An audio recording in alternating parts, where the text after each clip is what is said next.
इसको अगर 100 दफा कोई शख्स पढ़ ले, अच्छा, ला हौला वला कुव्वता इल्ला बिल्लाह, सही सही, लेकिन पढ़ना कैसे है? पढ़ना इस तरह नहीं है कि आप बस पढ़ते जाएं। ये है क्या? ला हौला वला कुव्वता इल्ला बिल्लाह असल में क्या है?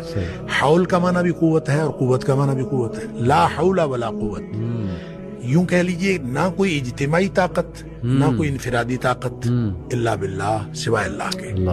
या ना गुनाह छोड़ने की ताकत, ना नेकी करने की ताकत, सही, इल्ला बिल्लाह। यानी या तो एक को पॉजिटिव बना ले, एक को नेगेटिव बना ले, या एक को इज्तिमाई या एक को इनफिरादी। सही। अब अल्लाह के सामने इसको अपना मसला समझ के ना, अपना जो भी मसला है वो सोचे, सही, और सोच के अपने अल्लाह के सुपुर्द कर दे। या अल्लाह, मेरी तो कोई ताकत नहीं, ना इनफिरादी ना इज्तिमाई, इल्ला बिल्लाह। हाँ, तू अता फरमाए ताकत तो हो सकती है। यूं मैं इसको कहता हूं, ये बेबसी का कलमा है।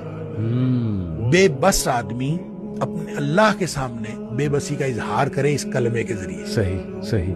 तो फिर ये नबी पाक सल्लल्लाहु अलैहि वसल्लम ने फरमाया, जिस शख्स ने कहा था ना मुझे वसवसे आते हैं जी, आपने फरमाया ला हौल वला कुव्वता इल्ला बिल्लाह पढ़ा कर, तेरे वसवसे भी खत्म हो जाएंगे और इसके अलावा अल्लाह ताला तेरे 100 मसले हल कर देगा। वाह वाह, आप अंदाजा करें, एक शख्स के 100 मसले होते नहीं है।